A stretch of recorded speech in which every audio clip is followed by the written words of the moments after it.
मैं doctor Dinesh Kumar Jain, professor medical college, लेखक एवं मनोविज्ञान विशेषज्ञ। भारतीय संविधान में मौलिक कर्तव्यों का प्रावधान है।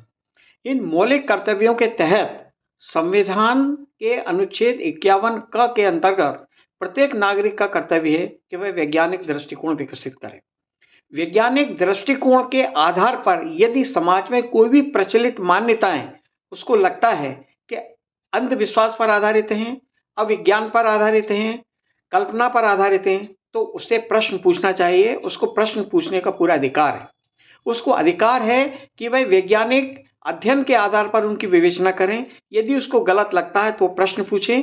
ऐसा इसलिए जरूरी है कि हम सच के आधार पर भारतीय समाज का निर्माण करना चाहते हैं, वैज्ञानिक दृष्टिकोण के आधार पर समाज को बनाना चाहते हैं, जिससे क्या हो कि हमारा समाज सही और सच पर आधारित हो। नई पीढ़ी के लिए हम बेहतर समाज बने, ऐसा हम लोगों का कर्तव्य है जो संविधान ने हमको निर्देशित किया है। सरकार का दायित्व भी है कि वह इस मौलिक कर्तव्यों के पालन के लिए हमको प्रोत्साहित करे और ऐसा वातावरण बनाए कि जहां हम वैज्ञानिक दृष्टिकोण के आधार पर समाज का निर्माण कर सकें। यहाँ एक बात और है कि प्रत्येक नागरिक को यह देखना चाहिए कि वह किसी भी बात को सच इसलिए नहीं माने कि कुछ प्रतिष्ठित लोगों ने कहा है या हमारे ऋषि मुनियों ने कहा है या प्राचीन समय से ये विचार चले आ रहे हैं। इन वजह से उसको मानने की कोई आवश्यकता नहीं है। उसने जो अध्ययन किया है, उसके पास जो वैज्ञानिक चेतना है, उसके आधार पर उसको विश्लेषण करना ही चाहिए।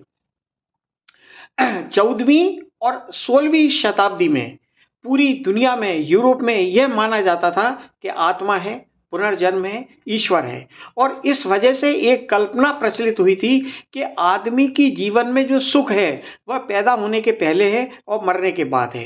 पैदा होने के बाद दुख ही दुख है। लेकिन जब वैज्ञानिक चिंतन के आधार पर, अध्ययन और शोध के आधार पर यह माना गया कि ना आत्मा है, ना पुनर्जन्म है, उसके बाद नागरिकों ने यह कल्पना की 14वीं और 16वीं शताब्दी के मध्य कि हमें व्यक्ति को जन्म लेने के बाद और मरने के पहले सुखी बनाना है। जब ये विचार मस्तिष्क में आया तभी ज्ञान विज्ञान की शुरुआत हुई। और आज जो विज्ञान की जो चरम सीमा है, विज्ञान की जो उन्नति है, उस पुनर्जागरण काल की वजह से है, जो 14वीं और 16वीं शताब्दी में जिसने जन्म लिया था कि हमको शोध कार्य करना है, अध्ययन करना है, तर्क करना है, जिसके आधार पर हमको सच का प्रचार प्रसार करना है। अब हमारे समाज में प्राणायाम को लेकर एक अजीब विडंबना है। ये जो योग गुरु हैं, योग संचालक हैं, योग डायरेक्टर हैं, योग समर्थक हैं, ये बार बार कहते हैं कि योग से हम सारी बीमारियों का निवारण कर सकते हैं, योग से सभी बीमारियां ठीक हो सकती हैं, योग से cancer, arthritis, blood pressure, diabetes, psoriasis, skin की प्रॉब्लम, आँख की प्रॉब्लम, नाक की प्रॉब्लम, दांतों की समस्याएं, जीआईटी की प्रॉब्लम, अवसाद, स्ट्रेस, एंजाइटी, एंडोक्राइन की प्रॉब्लम, थायराइड की प्रॉब्लम, ये योग निर्देशक ये कहते हैं कि यदि हम प्राणायाम करेंगे तो हम सारी बीमारियों से छुटकारा पा सकते हैं। अब प्रश्न उठता है कि इनका जो कहना है वो सही है या गलत है, हमें इसकी विवेचना करना चाहिए। अब यहाँ हम आधुनिक चिकित्सा विज्ञान की यदि हम बात करें तो आप ये देखिए, आधुनिक चिकित्सा विज्ञान में लाखों शोध कार्य हुए हैं, करोड़ों लोग आधुनिक चिकित्सा विज्ञान के ज्ञान को विकसित कर रहे हैं। ये सैकड़ों सालों से आधुनिक चिकित्सा विज्ञान का ज्ञान विकसित हुआ है। और आप ये देखिए कि प्रत्येक बीमारी का कारण अलग अलग होता है, प्रत्येक बीमारी की पैथोजेनेसिस अलग है, प्रत्येक बीमारी का इलाज अलग है। फिर हम एक प्राणायाम से सारी बीमारियों का इलाज कैसे कर सकते हैं? आधुनिक चिकित्सा विज्ञान में अनेक नोबेल प्राइज मिले हुए हैं। आधुनिक चिकित्सा विज्ञान में करोड़ों लोग रात दिन अथक परिश्रम कर रहे हैं ज्ञान प्राप्त करने के लिए, बीमारियों के निवारण करने के लिए। और हम जानते हैं कि आधुनिक चिकित्सा विज्ञान से ही हमने अनेक बीमारियों को नियंत्रण में लिया है। आधुनिक चिकित्सा विज्ञान द्वारा निर्मित जो वैक्सीन है उसमें अनेक बीमारियों को पैदा होने से रोका है। इसके अलावा आप एक बात और समझना बहुत जरूरी है कि सबसे पहले आयुर्वेद थे। जब आयुर्वेद के नियम गलत साबित हुए तो होम्योपैथी का प्रादुर्भाव हेनीमन ने किया 1840 के आसपास। जब होम्योपैथी के नियम गलत साबित हुए तो वहां फिर आधुनिक चिकित्सा विज्ञान का जन्म हुआ। आधुनिक चिकित्सा विज्ञान में विज्ञान की सभी जो विषय हैं वो सब इसमें शामिल होते हैं। उसके बाद आधुनिक चिकित्सा विज्ञान में कोई कंसेप्ट बनाया जाता है। एक बात और समझना बहुत जरूरी है कि आधुनिक चिकित्सा विज्ञान की पुस्तकों में अथवा आधुनिक चिकित्सा विज्ञान में एक शब्द भी फाइनल जब माना जाता है जब वो शोध कार्य द्वारा सत्यापित होता है। किसी भी कल्पना से, किसी भी एक संकल्पना जो भी है, वो अवैज्ञानिक आधार पर उसको मान्यता प्राप्त नहीं होती है। अब यहाँ सवाल उठता है कि प्राणायाम से ये जो दावा करते हैं कि केवल प्राणायाम से सारी बीमारियां ठीक हो जाती हैं, इसमें अनेक विरोधाभास हैं। पहला विरोधाभास तो ये है कि ये लोग ये कहते हैं कि प्राणायाम के माध्यम से ऑक्सीजन की मात्रा ज़्यादा आती है और उस ज़्यादा ऑक्सीजन से हम अनेक बीमारियों का निवारण कर सकते हैं, क्योंकि प्राणायाम मानने वालों का कहना ये कि कम ऑक्सीजन से अनेक बीमारियां की शुरुआत होती है।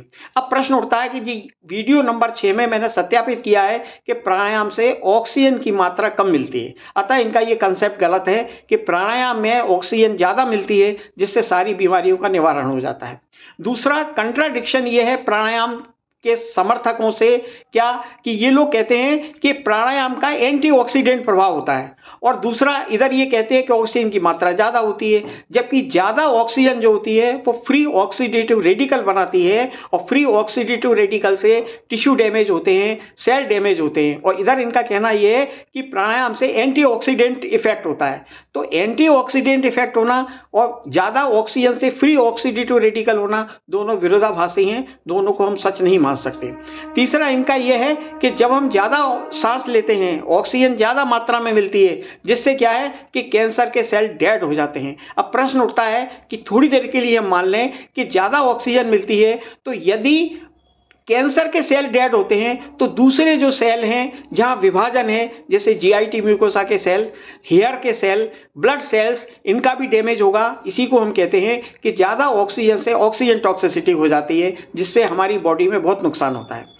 अब प्राणायाम के समर्थन में एक विरोधाभास ये भी है कि हर बीमारी की इटियोलॉजी अलग है, पैथोलॉजी अलग है, ट्रीटमेंट अलग है, फिर केवल एक सांस की गति बढ़ाने से हम उन बीमारियों का निवारण कैसे कर सकते हैं। जब हम रूटीन में सांस लेते हैं उनसे कोई बीमारी ठीक होती नहीं है, लेकिन जब हम सांस की स्पीड बढ़ा लेते हैं तो सारी बीमारियां ठीक कैसे हो सकती हैं। तो यह संभव ही नहीं है। दूसरी सबसे बड़ी समस्या क्या है कि यदि प्राणायाम से सारी बीमारियां ठीक होती तो आप बताइए हॉस्पिटल में इतनी भीड़ क्यों है। हॉस्पिटल में दिन प्रतिदिन भीड़ बढ़ती जा रही है, मरीजों की संख्या बढ़ती जा रही है, तो उनका ये कहना बिल्कुल गलत है। अब दूसरा सवाल ये उठता है कि प्राणायाम से यदि बीमारियां ठीक होती, जैसा कि मैंने अभी आपसे कहा कि हॉस्पिटल में भीड़ नहीं होनी चाहिए थी, अब सवाल ये उठता है कि प्राणायाम से एक दूसरी परेशानी क्या है कि प्राणायाम से और योग से बीमारियों का कोई पुराना इतिहास नहीं है। ये 30-40 साल में जो योग समर्थक है उन्होंने अपने आप को एस्टैब्लिश करने के लिए प्राणायाम को बीमारियों के निवारण से इन्होंने रोक लिया है। तो ये अति दुखद बात है कि कल्पना के आधार पे पब्लिक को गुमराह करते हैं कि प्राणायाम से सारी बीमारियां ठीक हो जाती हैं। अब प्रश्न उठता है कि सरकार का दायित्व क्या है। सरकार का दायित्व यह है कि यदि प्राणायाम और योग के खिलाफ वैज्ञानिक दृष्टिकोण को विकसित करने के लिए यदि कोई सवाल पूछे जाते हैं तो सरकार का दायित्व है कि वह इन प्रश्नों का निवारण करे। ये समाज का भी दायित्व है, समाज के जो प्रबुद्ध वर्ग है उनका भी दायित्व है कि जो प्रश्न प्राणायाम और योग के खिलाफ उठाए गए हैं वह उनका निवारण करे। सरकार को यह भी चाहिए कि जो निष्पक्ष, प्रमाणित, वैज्ञानिक चिकित्सा शोध संस्थाएं हैं उनसे प्राणायाम और योग पर अध्ययन कराए, सच जानने की कोशिश करें कि क्या वास्तव में इनसे बीमारियां ठीक हो जाती हैं। यदि इनसे बीमारियां ठीक हो जाती हैं तो सरकार को ये चाहिए कि अनावश्यक रूप से आधुनिक चिकित्सा विज्ञान के मेडिकल कॉलेज न खोले जाएं, आधुनिक चिकित्सा विज्ञान के डॉक्टर नहीं बनाए, आधुनिक चिकित्सा विज्ञान के मेडिकल कॉलेज हर जिले में खोलने का जो प्रावधान है उसको रोक दिया जाए। यदि हम केवल प्राणायाम से और योग से सारी बीमारियां ठीक कर सकते हैं तो इतना चिकित्सा विज्ञान पे, इतना आधुनिक चिकित्सा विज्ञान पे व्यय करने का क्या लाभ है। फिर ये पैसे का दुरुपयोग कहलाएगा। और यदि प्राणायाम से कोई बीमारी ठीक नहीं होती तो इसको प्रतिबंधित किया जाए, प्राणायाम और योग पर पूरा प्रतिबंध लगा दिया जाए।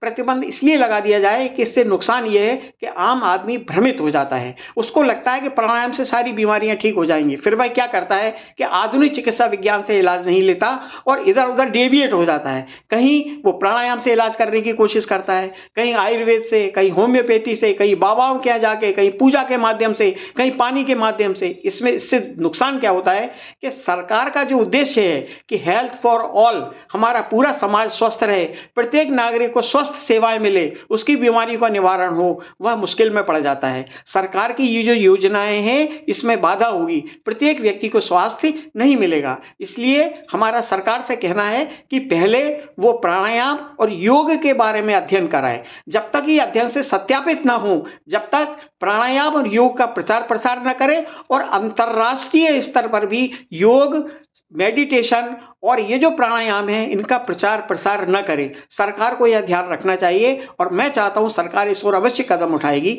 धन्यवाद।